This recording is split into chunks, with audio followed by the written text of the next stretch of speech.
Good evening. The 89-year-old legendary fan filmmaker Robbins Barstow in Wethersfield, Connecticut.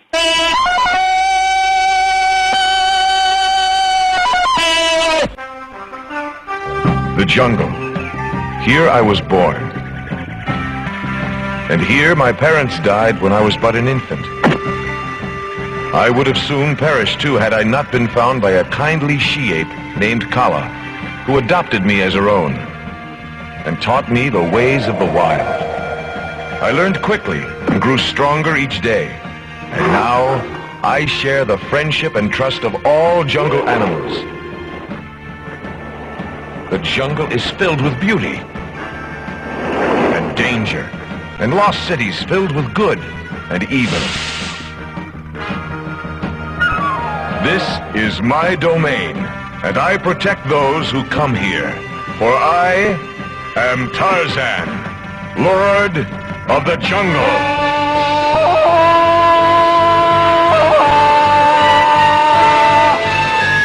Mr. Barstow? Yes. Okay, I am Chris Mosier, and I put you on with Mr. Fanboy Will. How you doing, sir? Glad to hear from both of you. Same here. Thanks for taking the time. Oh, it's my pleasure. Are you both in the same room? No, actually in different locations in the state. Okay, where are you calling from, Chris?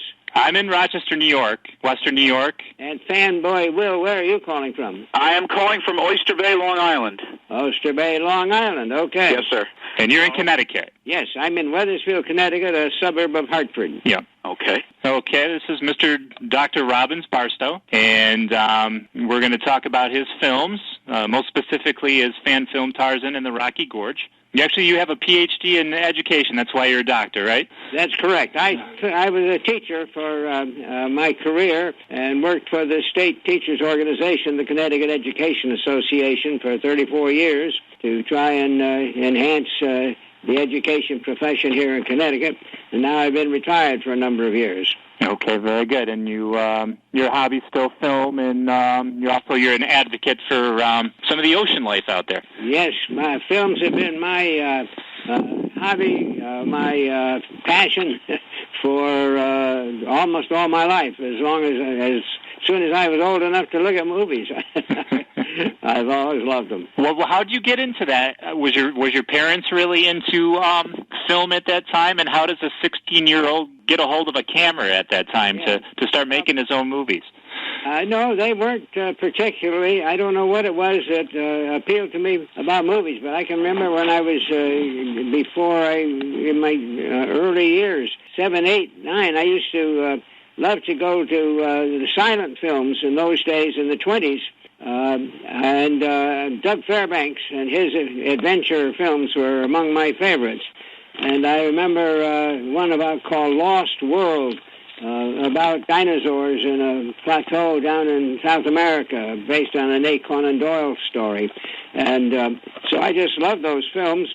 And then when it was around 1930 or 32 that our family moved to Hartford, Connecticut. The people who lived in the house next door to us were one of the earliest owners of a home movie camera. And they took some pictures of myself and my two younger brothers and our parents just playing around in our backyard, doing various tricks and so forth and so on. And that really grabbed me. And so I wanted to know if there was some way I could get into being a creator as well as a viewer of these films. I used to actually rent or buy. I buy little 25-foot rolls of 60-millimeter film that were put out there in the early 30s. They had Mickey Mouse and Felix the Cat and animal pictures and so on. And I had this little hand-cranked projector that I set up down in the basement of our home, and I'd charge kids a nickel to come and watch films projected on a sheet hung in the basement against the wall. And we do that Saturday afternoons. And the more they paid me, the more films I could get, these little short cartoons and nature and documentaries. And it was a fun way to spend time. Good old Steamboat Willie, was that one of the favorites? That was the first one that Mickey Mouse appeared in, I think. That's right. Did you make popcorn and hand out jujubes and all that? But then I decided that most of all I wanted to try to be able to take some pictures myself. So in 1932, when I was I think 13 years old, my folks finally got me a little camera, an Eastman Kodak camera, 16 millimeter. It was a hand crank camera. You had to crank a handle around to wind the film up, and then you could expose a certain amount of about 30 seconds or so of film, and then you had to wind it up again and then press the button once more. And so we took films of the kids, our family, doing different things, playing together, and I it was fun. At Christmas time, we'd take picture of opening presents, and if we went to play over in the park or something, we'd take pictures like that. It was the way I got started. If we went on a boat trip someplace, I'd take films there, and we'd bring them back and show them to each other, and we enjoyed being able to recall vividly through movies the experiences that we'd had. It's different from a still camera. A movie record of something you've done comes much more to life than just a still photo of it. Yeah. And then people also should understand, I mean, this is after the radio age was happening at the time, but it was also obviously before TV. Maybe a lot of younger listeners don't realize that. So that was your visual entertainment at home. That's right. We had radio. We listened to radio like people are listening to this. Right. By a different medium through the podcast. But there was Buck Rogers in the 21st Century. There was The Lone Ranger. There was Fibber McGee and Molly. Yep. There were all these radio serials that we'd listen to pretty regularly. But that was just audio, and that wasn't a substitute for the visual. Right. But about that time in the 1930s, well, I should go back actually to 1912, I think it was, when Edgar Rice Burroughs wrote his first Tarzan novel. This was the story of an English nobleman who was orphaned when his family on a ship were shipwrecked on the coast of Africa, and he was raised by a tribe of great apes, and he became a jungle denizen and a comrade and protector of these apes, and had all kinds of jungle adventures with all kinds of African animals. Edgar Rice Burroughs wrote, I think, a couple of dozen novels about Tarzan, and I used to enjoy reading them in the early 30s. And it was about that time that I think it was MGM decided to try to put the Tarzan stories into film, feature film, Hollywood-made film. Right. And they got the Olympic swimming star, Johnny Weissmuller. He was as famous then as Phelps is today, who to play the role of this Tarzan. The movie they called Tarzan the Ape Man, and that was not accurate. That was not what Edgar Rice Burroughs wanted. He called him Tarzan of the Apes. Right. He was a man, but not an ape man. He was Tarzan of the apes, living with them and actually dominating them because of his superior strength and intelligence. But he had all these adventures, and they got Johnny Weissmuller, and they found an Irish actress, Maureen O'Sullivan, very attractive, pretty young woman, and she became his mate, quote unquote.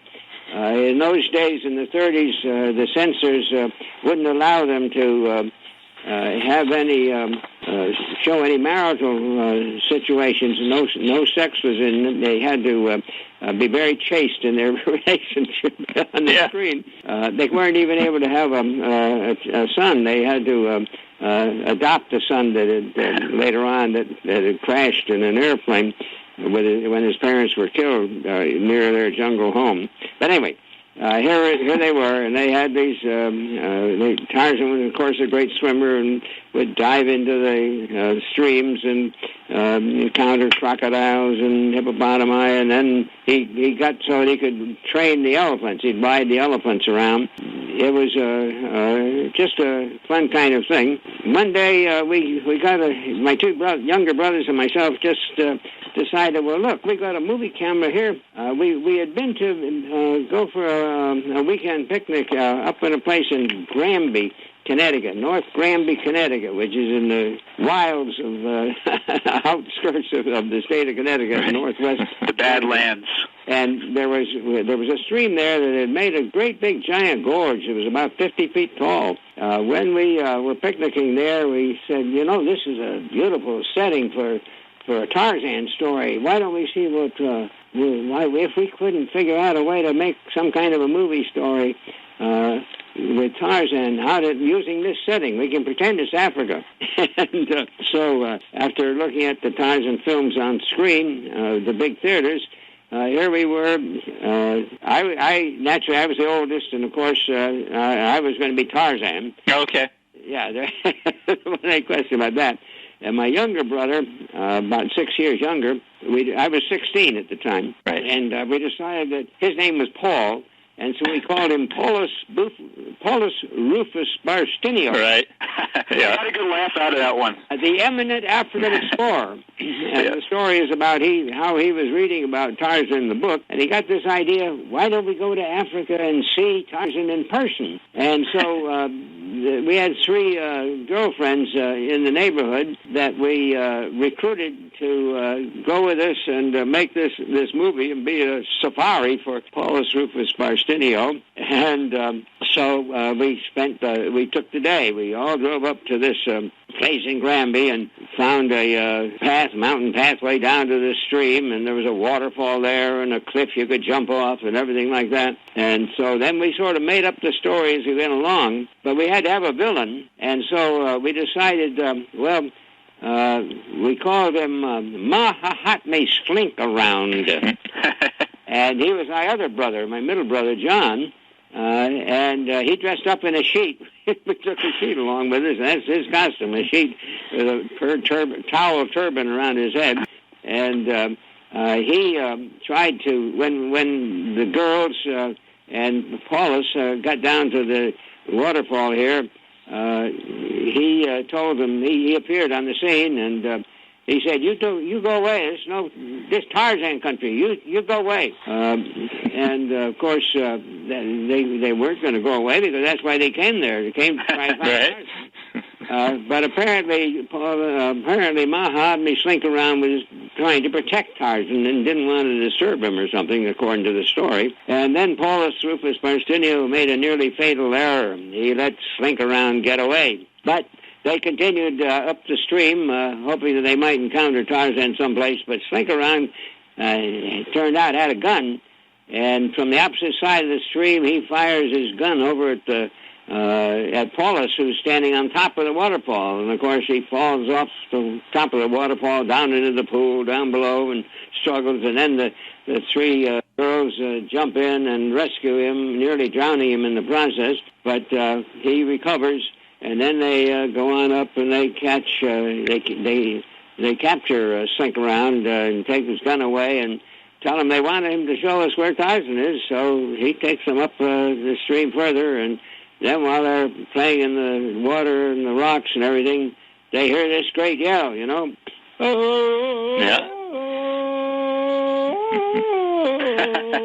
And who should it be but Tarzan? And he comes climbing, running down the hillside and greets them, and apparently he's glad to see them. And so he shows them how to jump off cliffs into deep water pools, and they do all kinds of things that are fun together. And then finally he takes his departure. They've seen him, they've had their adventure with him, and Mahatme Slink-Around reforms and says that he'll go back with them to civilization, and Tarzan bids them farewell and dives off into 6 inches of water. And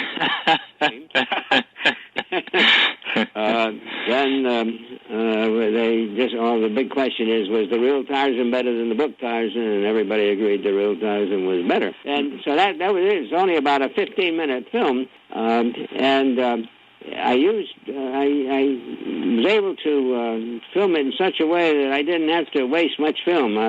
I'm amazed, looking back on it now, how careful and skillful I was in directing it. I had to have one of the others film the scenes in which I was in. Right. But otherwise, I handled the camera throughout, and I had different camera angles and settings, and a lot of people still think it's great stuff. After all these years, that was 1936 yeah. I did that. Of course, when I edited it, of course, that's another thing that I like to do. I like to put things together in a proper sequence and run the scenes in together. But then we showed it to our family, first of all, and I developed this narration that went with it. And then other people wanted to see it. We showed it to other relatives, and we showed it to church groups and community groups and PTAs and so on. And it got to be kind of a local famous proposition for people to see the Tarzan and the Rocky Gorge, and narrated by Tarzan himself. It wasn't until... let's see, I don't know how many years, 60 years later, in 1992, I think it was, or 95 maybe, that I actually recorded the narration. I transferred it from 16-millimeter film to VHS video, and using the facilities of Wethersfield Community Television, I was able to make the transfer and edit it down with the narration on it, so that it could be broadcast over public television, and people, we could send copies of the tape to our family and friends and so on. So that's the story of the Tarzan. We did actually 38 years later, I think, decide to do a sequel. It had become so popular with our family. We show it almost every time we had a reunion, family reunion, Christmas time and so on. Mm-hmm. We decided, well, why don't we make a sequel and try to tell the same story over again in a little bit different way? By that time, Paulus Rufus Barstow, my younger brother, had become director of theater at Wellesley College in Massachusetts. And he went to Yale Drama School and was an equity actor, and for 35 years he was head of the theater up there at Wellesley College. And so we decided we'd do this one up in Wellesley, and we found some... a lake and some hills up there that we could use as a setting, and we reenacted it with Paulus going on this expedition to, this was wintertime, so we had him go across the Serengeti Plains and the snows of Kilimanjaro. Tarzan's going to be awfully cold with that loincloth on. Yeah. And then hot me slink around sort of again. This time... good heavens, he had an orange he was using to throw at Paulus to try to stop him. And Paulus again fell over the waterfall and nearly drowned. But there's a very dramatic sequence where he's on the edge of the water down below there, and he looks up with an appealing thief, or come save me, save me, save me. And that was, we were going to nominate that performance for an Academy Award. But... Anyway, it was a lot of fun to do it over again. And so now, oftentimes when we show one, we show the sequel. And it's still a favorite of our family and a lot of our friends. And, this did get onto the Internet. There's a place called, a website called archive.org. And they will put film footage on this network, so you can just call it up and watch it. And this Tarzan and the Rocky Gorge, through a friend of mine that I met in the Association of Moving Image Archivists, was able to get that put on. No, it was through the Center for Home Movies. I don't know if you're familiar with the Center for Home Movies. No. But they promote home movies, and they included this in a disc that they made, the living room cinema, not Hollywood cinema, but living room cinema. Right, like a DVD? Yeah. Yeah. And And that's where they included, because I had shown this at a program that they had sponsored, and people began to look at it. And then, I don't know if you ever heard of Boing Boing website. There's a fellow named Sounds familiar. Doctor Robbins out in California, I think, Hollywood. And he has a site that he calls Boing Boing, which is he calls it the directory of the best on television, or home amateur television. Okay. And he called attention to this Tarzan, the Rocky Gorge, and he's got quite a following, and a lot of people all of a sudden turned around, and by now, the last count I had was 142,000 people around the world have watched this Tarzan and the Rocky Gorge from the archive.org website. What do you think about that? I mean, you had no idea, obviously, when you were making the thing, and absolutely not. I couldn't dream of such a thing. Yeah. To me, this is very gratifying. A lot of people have said, "Why don't you you ought to make some money out of this?" So that's not my motivation. I never have thought about doing movies for money. I've always been an amateur, and if you're a creator, if you create a radio program, a podcast, the most gratifying reward for you is having people listen to it. Absolutely, and talking to people like you. Yeah, the same thing with making a movie yourself. The most gratifying thing is having people look at it and enjoy it. And I've gotten fan mail from all over the world. People who just enjoyed watching it. That's what I call rewards greater than gold. I actually wanted to ask you a couple, little minor things about the film. Was anybody hurt during the filming at all? Did anybody get hurt, did you say? Yeah. No. Yeah, it's a miracle. All you guys were diving around. Water and slippery rocks. Yeah. Diving around there in the gorge. We tried to be careful, and we made it look dangerous. But right. It looked good. It looked very good. It looked very impressive. We jumped off a cliff that was 15 feet above this deep pool of water. We tested the water in advance, and we knew it was... if we didn't stumble, it would be okay for us to jump in. And no, nobody got hurt. We just enjoyed ourselves and had fun and made it look like fun. I understand a majority of the film was actually kind of improvised. You kind of did things on the spot there. We had a general idea about the theme of what we wanted to do. We knew we had to have some kind of a storyline, and so the storyline was going to Africa to try to find Tarzan, and then having somebody, this villain, try to stop them. And I think we figured that maybe the best way for him to do that would be to shoot Paulus and then have Paulus recover, and they'd go after him again.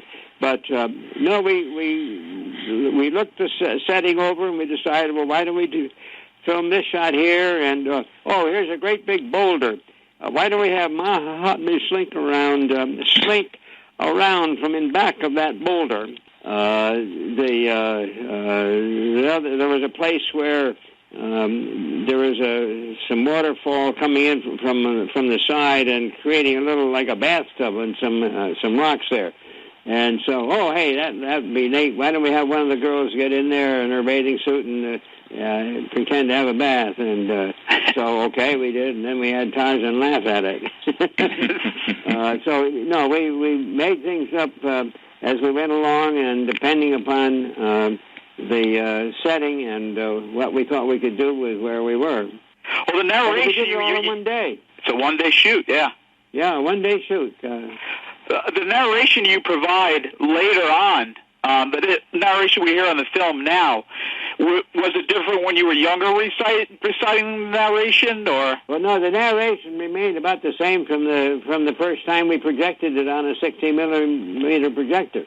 Okay. I modified it a little bit as we went along, but as I was editing it, I'd think about what kind of narration would go along with this scene, write it down, and then finally when we showed it, I would just, I had it more or less memorized, and I'd give the same lines when we projected it on a screen with a movie projector for a group in an auditorium or a home. And it wasn't until, as I say, I think it was 50 years later or so, that I actually recorded the narration on the soundtrack of a video, a VHS video cassette.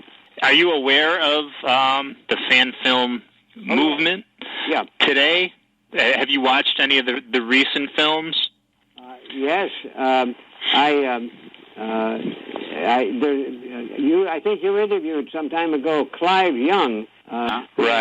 Wrote this book called Homemade Hollywood about fans behind the camera, about fan films. And actually, I was quite impressed and quite complimented to have him say in his book here on page 16, he says, one of the earliest known fan productions to fit the classic definition, an amateur fictional movie created by fans emulating heroes from pop culture, was made by three brothers filming their own tribute to one of the era's most popular characters, Tarzan, in Rocky Gorge back in 1936. Yep. I didn't realize that that was one of the first such films, but it was just when home movie making was getting underway, and I was at the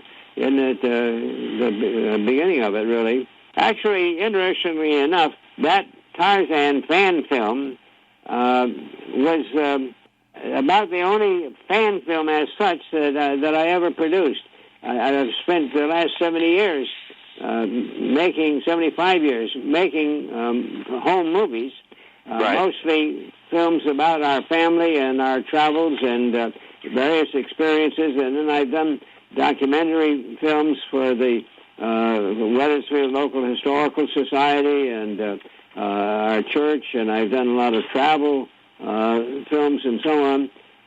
So I've made movies all this time, but they haven't been in the fan film genre.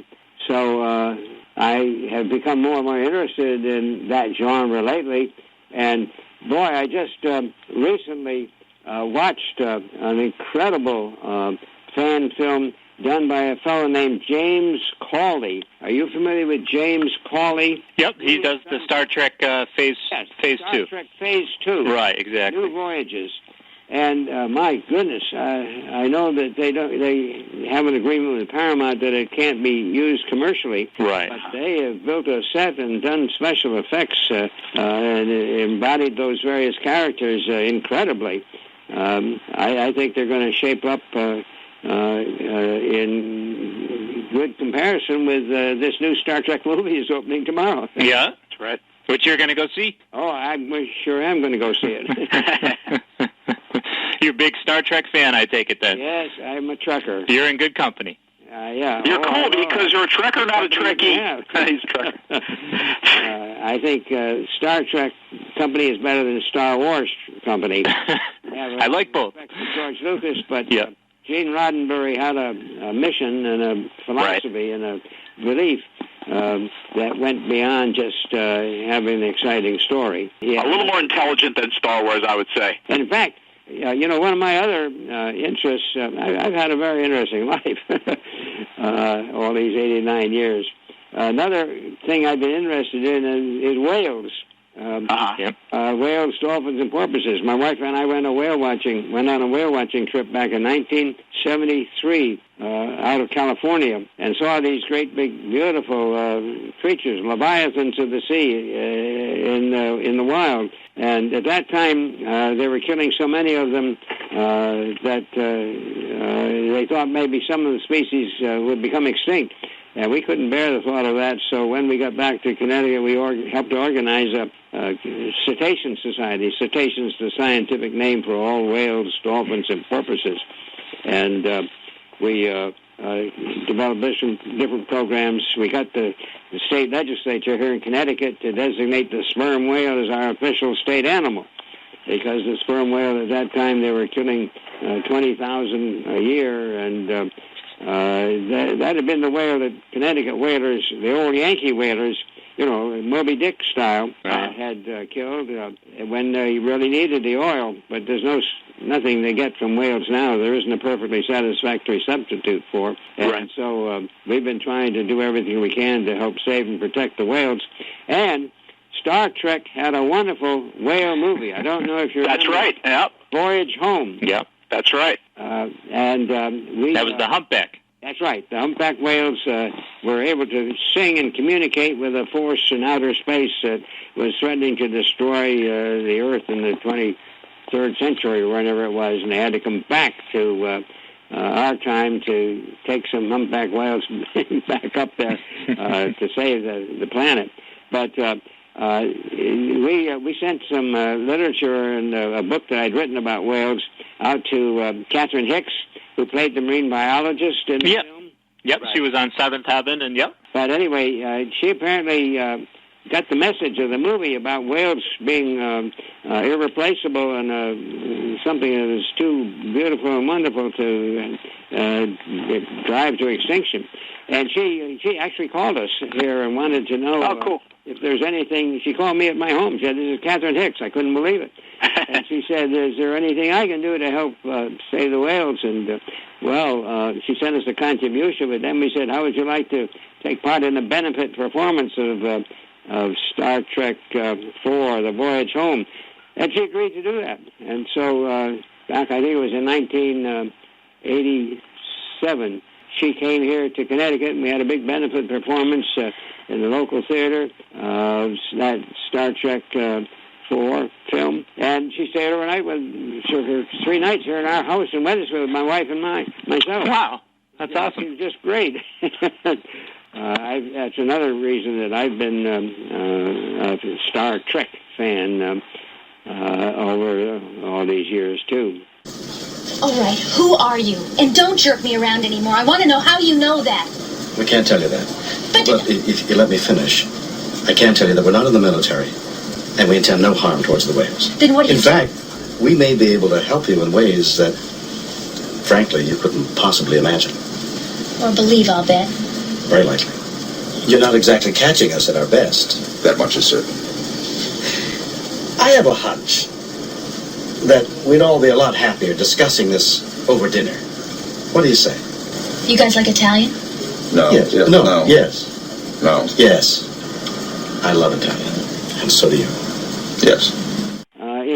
After Disneyland had been open for just 1 year, it opened in 1955, and in the spring of 1956, Scotch brand cellophane tape had a nationwide contest, a slogan contest.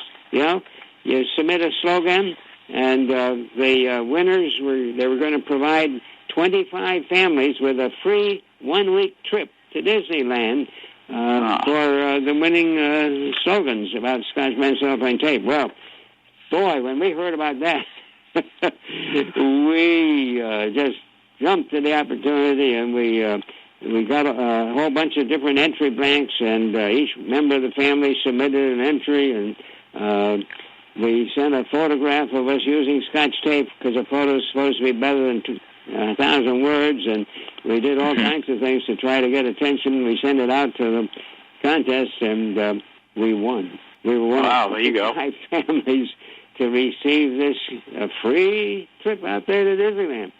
And we'd been taking movies all the time of our family as it grew up and in our neighborhood and the different things we did. But we said, "Oh boy, what a story this will make!"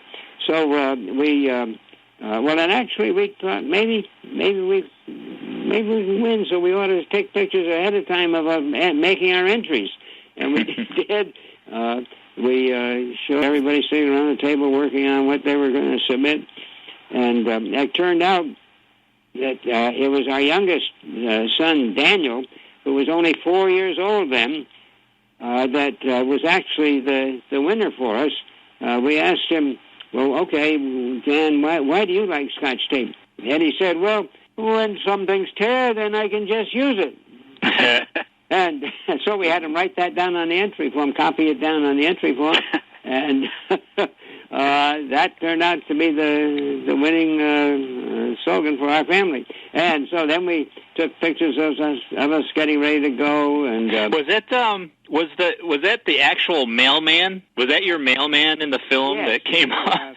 We dramatized that. We asked the mailman if he would be willing to have us fill him, bring a telegram to the front door. We had gotten the telegram. We'd gone into Hartford to the Western Union to get the telegram in person, but the day we got the announcement on the phone. But we thought it would be, appropriate dramatization to have him bring it. He was perfectly willing to do that, and all the people in the neighborhood were willing to chip in with cheers and encouragement to us. And it is one of the things about home movies. You can get a lot of people having fun, become involved. And then we take the whole thing, going to various trains. All of my films, I always like to have them be as if it's to give the viewer the vicarious experience of being there or going there. Yeah. It's funny you say that, because watching your Tarzan film and hearing the narration, you almost feel like you're kind of part of the experience. I don't know if Chris can relate with me, but absolutely. I definitely felt like I was there with you as you were reading the words of the adventure out. I felt like I was right behind you, walking through the gorge there. Well, that's exactly what I try to do in my amateur filmmaking, and I seem to have a knack, a skill for doing it that I'm very grateful for. But that turned out with this Disneyland too.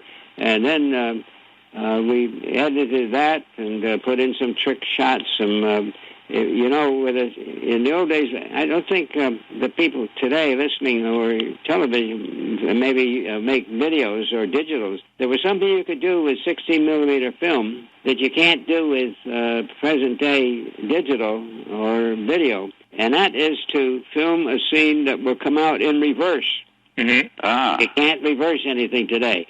But in those days, if you filmed the scene with the camera upside down, then when you edited it, you had this actual piece of film that you could turn around and put the end of it at the beginning and the beginning at the end, and it would reverse the action. And we had people like in a swimming pool jumping up out of the pool onto the diving board in reverse.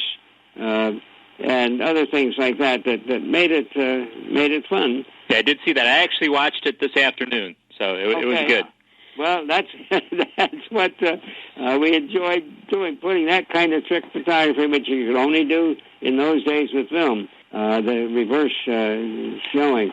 And then, and then you could do slow motion too. And when we took the picture of the people of the Taliban arriving and everybody in the family taking a look at it, we had them faint, fall down in surprise and amazement in slow motion. And so that makes it much more effective. Yeah, it is pretty funny, too. Well, that was, again, an example of having a wonderful experience of going to Disneyland and having the fun of recording it and making it into a story that other people could enjoy, too. And I've gotten appreciative letters from people all over that say they felt they were just like they were there. Mm-hmm. This film has had a legendary experience also, like the Tarzan, because, again, that Boing Boing called attention to it, that the website, Boing Boing, as something that people might like to see, and a lot of people, some 50,000 people have downloaded and looked at that. And then, I don't know, have you ever heard of the National Film Registry? Yes. Okay, the Congress passed a law about, I think it was 20 years ago, in which they directed the Librarian of Congress in Washington every year to select 25 films, American-made films at least 10 years old, that were worthy of preserving for the future. That reflected American life and history and culture. Right. And so every year he selects 25 films. And in recent years, they've gotten interested in the home movie genre. And there are half a dozen films that are actually home movies, that not just Hollywood features and big-time, big-name films, but home movies that they have included in this National Film Registry. And last year, 2008, the selection, among the 25 selections made by James Billington, the Librarian of Congress, was our home movie of Disneyland, the Disneyland Dream. This is just incredible. That's great, yeah. The epitome of recognition for a home movie. Is, quote, the way they say it's going to be preserved for all time, unquote. Yeah, there you go. So, and that's gotten a lot of attention to it, too, and I've gotten wonderful responses from people who have looked at it. I got a letter from Hawaii and from New Zealand and from Austria. You might be interested in this. I got an email after that announcement that it had been there from somebody in Austria named Helmut. He says, this was in January 2009, I write from Vienna, Austria. I found it at an internet site, your movies, about your family journey. Me and my wife enjoy it to view your family life. For me, it will be an example of a gladly living together. What is it? Don't you like that? Gladly living together family. There you go. I love that. And then I got another letter from a professor at a college here in Connecticut who said that she'd been a girl when Disneyland had opened, and she'd always wanted to go and see Disneyland, but her folks had never been able to arrange it, and so she never was able to get out there. And she's been to Disney World down in Florida. Right, yeah. That's different, and it's nowadays instead of back in the 50s. And so she heard about the Disneyland Dream film and called it down and watched it on the internet. And she says, I always saw in the segments we watched during the 50s and Sunday night shows that she wished she could be there. And after watching your movie, I turned to my husband and said, I've finally done it. I've visited Disneyland. That's great. That's awesome. But the most surprising thing, if you're still with me here. Yep. I know this is coming. Okay. I got an email that said, hello, Mr. Barstow. I watched your film tonight, Disneyland Dreams, which I loved. And I have a little bit of trivia for you. First, let me congratulate you on your film and your humor, which must have translated well to your children. I write you because I believe I am in your film. Ah. I am the actor and comedian Steve Martin. Yeah. Oh, wow.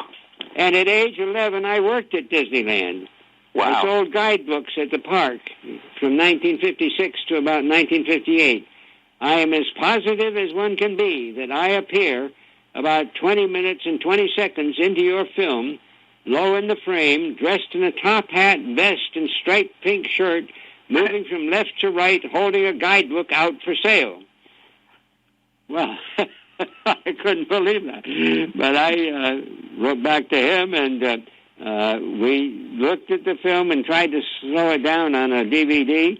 And sure enough, at the entrance of Disneyland, where I take a picture of the entrance and the train that goes by above the tunnel that goes into the Entryland itself. And if you look very closely for just a few seconds, you can see this black top hat on this figure at the bottom of the screen, moving along with, and he does have a black vest and a white shirt on, and he's holding a guidebook. If you blink, you'll miss it. I told him we didn't know that, but he says, yes, I knew exactly where to look on that shot to see myself, as that's the specific location. Awesome. I worked for several years. Yeah. He says he's a Disneyland junkie, so I try to see everything related to it. And he sent me a signed copy of his book, Born Standing Up. which has a whole chapter about Disneyland. And, of course, I sent him a signed copy of the DVD of our Disneyland Dream movie because, to be honest with you, so far he hasn't been in any of the films that they've named to the National Film Registry. There are 500 films to date that they've included in the National Film Registry, 25 a year. And so I have the distinction or the honor of having provided with Steve Martin with his entry into the National Film Registry. There you go. You mean the man with two brains didn't make it in there? Film that we made. It's a classic. 56. That's awesome. That's a great story. Yeah. And actually, if you go to Clive Young's site, he's got the still on there. Yes. Yep. Yeah, that's right. I saw a fan cinema today, yeah. Well, Clive Young, he has the still. Yeah, it's blurry, but he does his best to point it out. Yeah, and you have to look very carefully down at the bottom to see this black top hat. Yeah, and he zoomed in on it. I don't know if you've seen it on his site. I got the film. I got that one frame framed. Huh. And I had it enlarged and have it framed on our wall here. People come to say, "You know Steve Martin? Here he is." Yeah, right. Back in 1956. You couldn't make up a story like that. No. You couldn't make it up. No. No. You ever see the Vacation movies? Have I seen his Vacation movies? Dr. Robbins, Chevy Chase? Oh, Chevy Chase. You ever watch Vacation? Yeah. The character, Clark Griswold? Yeah. That's you. Clark. You've been all over the world, except you're much more competent. Yeah. Yes. We have been very fortunate. Yeah. After when our kids were growing up, we took 5 summers to we mapped out a plan to visit all 48 contiguous states camping. We couldn't do it any other way than camping. And then I had a 30-day vacation every summer. And so we'd start the first day and take 30 days. And we divided the country up into 5 segments. New England we did first, and then we did the Great Lakes and the Midwest. Then we did the Southeast, and then the Northwest, and finally the Southwest, which included another trip to Disneyland. We wanted to do that last because that would give them time to have more attractions that we could see. Yeah. But in those 5 summers, we did all the United States. So now when any one of our kids meets anybody from any state, except Hawaii or Alaska, but they've been there now since, they can say, "Oh, yes, we've been to that state." Yeah. Not many people can say that. And it was a wonderful way to see what a marvelous country have and the great diversity that exists out there. And the natural wonders that are so great. But then my wife and I also have, since the children have grown up and gotten families of their own, we've gone traveling around the world to Norway, Africa, Europe, China, India, Australia.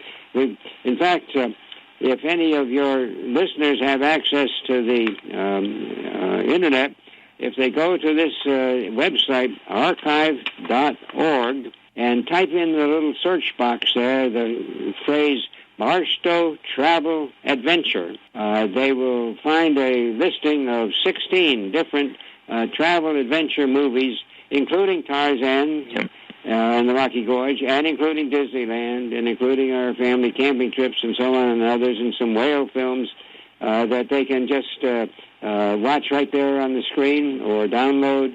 And again, I keep getting letters from people from all parts of the country and the world telling me how much they appreciate being able to see these on the Internet. And if I can add, Dr. Robbins, not only is it you can see these places around the world, but you can see them in different time frames, which is that's one of the things that's appealed to people about the Disneyland film.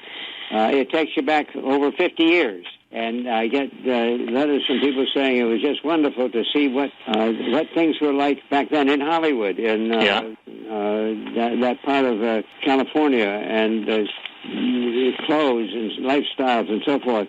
So that it is, you're right. And somebody told me we went to China in 1985. That's more than 25 years right, ago. 24 Or no, yeah, right. Yeah, 24 years ago. Ask me. Yeah. And he wrote and said it was just wonderful to see what China was like back then compared to what it is today. We had quite an extensive trip around China and Shanghai and Beijing, the Great Wall and Xi'an and all that.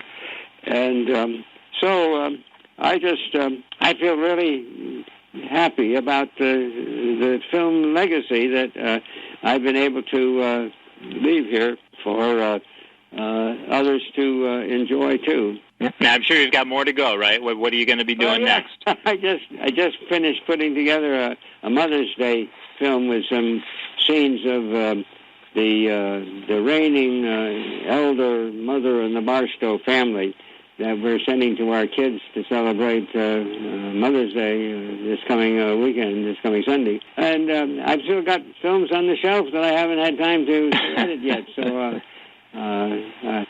somebody said that one of the secrets of a long life is to always have something left undone. Yeah. Something you still want to do. And so I've got pretty good prospects if that's the case. Yeah. All right, Dr. Robbins, we appreciate it very much. Take care of things out there in Long Island, Fanboy Will. Thank you, sir. It's been an honor and a pleasure. Okay. Yes, thank you, Dr. Robbins. Keep in touch, if you would. We will. Thank you. All right. Take care now. Yeah. Bye-bye, sir. Bye-bye. Bye-bye.